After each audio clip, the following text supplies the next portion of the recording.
अधिपती आई sir. संक्रांतीच्या खूप खूप शुभेच्छा. हा तुम्हाला बी शुभेच्छा. काय अधिपती तुम्ही घराण्याची रीत विसरला काय?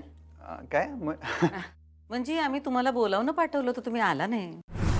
हा नाही अहो नाही विसरलो नाही. मग काय?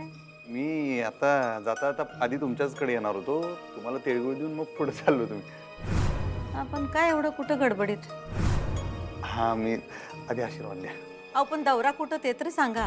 आधी आशीर्वाद द्या. तुमचा आशीर्वाद असेल तरच काम होईल. तुम्ही आशीर्वाद द्या. काय काम आहे ते तर सांगा, त्याशिवाय आशीर्वाद कसा देणार? काम लई चांगलं आहे आणि महत्वाचं आहे साहेब. तुमचा आशीर्वाद पाहिजे. तुम्ही आधी तिळगुळ घ्या आणि गोड गोड बोला. आज तर गोड बोलायलाच लागणार आहे. म्हणजे कोणाशी? सगळ्यांशीच म्हणजे.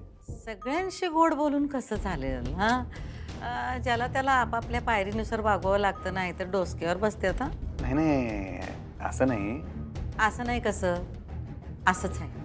आज आम्ही गोड बोलणार बी आणि गोड बातमी बी देणार आहे तुम्हाला. गोड बातमी? आधी तुम्ही आशीर्वाद द्या. अहो खावा की तू. नाही आधी आशीर्वाद द्या.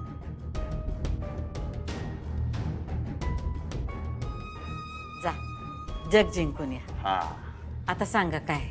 मास्तरीनबाई नानायला चाललं. चांगलंच आहे की. हा आज दिवस बी चांगला आहे. म्हणलं आज जे काय असेल ते भांडणं मिटवून टाकावे आणि त्यासनी आधी घरला घेऊन यावं. मग चला आम्ही पण येतो तुमच्या संग. नाही नको आत्ता नको. तुम्ही आहे साहेब. का? मागच्या वेळी तुम्ही गेला होता ना भेटायला. उगाच मग त्या काहीतरी तुम्हाला बोलणार, मग ते वाढायला नको आणि ते परत विचकावायला नको. शांतपणे टप्प्याटप्प्यानं जाऊया. मी आधी जातो आज. त्यांचं सगळं म्हणणं ऐकून घेतो. आधी त्यांना घरला घेऊन येतो. मग पुढचं पुढं बघूया आहे का नाही? अहो पण काय बघा एकदा तुम्ही प्रयत्न केलाय की नाही. आता मी एकदा प्रयत्न करतो आणि मला खात्री आहे त्या घरी येणार. मी त्यांना घेऊन येतो आहे साहेब. ठीक आहे. आपण मग आता तोंड तरी गोड करायलाच लागतंय. येतो मी. हा हे राहिलंय का तुमचं?